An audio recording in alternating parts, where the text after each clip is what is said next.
Rising sea levels is a big problem for millions of people and families living near the coastal regions. Rising sea levels can and will destroy entire coastal cities.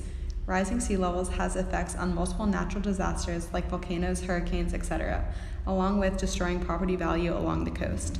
Disciplines such as physics, mathematics, and statistics could help with the problem by predicting how much is going to change. In addition, the previous disciplines, chemistry, geology, and marine sciences, could actively help by producing new technologies and techniques that could halt or reverse the effects of climate change. The physics discipline helps to address rising sea levels by predicting what can happen if we continue to use the forms of energy that we do, or could even predict what would happen if we choose to use renewable energy instead. Physics is comparable to statistics, but are different because physics focuses more on what can happen in the future, while statistics focuses on what happened in the past. To determine how much sea levels will rise, scientists use mathematical calculations. These formulas help quantify the problem caused by global change. Mathematical equations can then be used to determine the effect of rising sea levels will have on the coast. Comparably, statistics quantifies the problem while physics makes other predictions. Statisticians use collected sea level data to predict future sea level rise. These predictions also show areas with high risk of flooding. Contrastly, chemistry develops models to explain why the sea level is rising. Chemistry occupations, when used to address rising sea levels, help to calculate the chemical makeup of the ocean water. This helps to keep track of the CO2 levels within the water and therefore keeps track of the amount we are releasing into the air, comparable to marine sciences because they both focus on the contents of the ocean.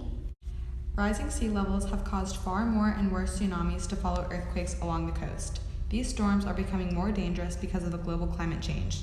Geologists' perspective can help analyze earthquakes and suggest ways in which to lower their severity along with the tsunamis to follow. This is different from chemistry and marine scientists, which analyze the ocean itself. Marine scientists can determine the effect of sea level on marine habitats, particularly shallow reefs and islands. Marine science is similar to statistics in that they both use existing data to predict the future. Global climate change causing a rise in sea levels has been widely researched by scientists, but popular media has also analyzed and reported on this event. While a few popular media articles accurately depict what research has said on rising sea levels at the coast, the majority misinterpreted the findings. Of these reports, most are accurate in some areas but lacking in others. However, we found a few popular media articles that were completely off from what scientists have told us. Below are 2 examples of articles that has misinterpreted the researched findings in their popular media posts. The popular media article, "Rise of Sea Level is the Greatest Lie Ever Told," is completely incorrect and therefore got a red stoplight rating. The article claims that the oceans are not rising and supports this argument with a not-so-credible testimony from one scientist who knows more about sea levels than anyone else in the world.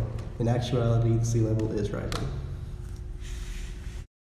The popular media article, "Scientists Blame Volcano for the Pause in Sea Level Rise," was given a yellow stoplight rating.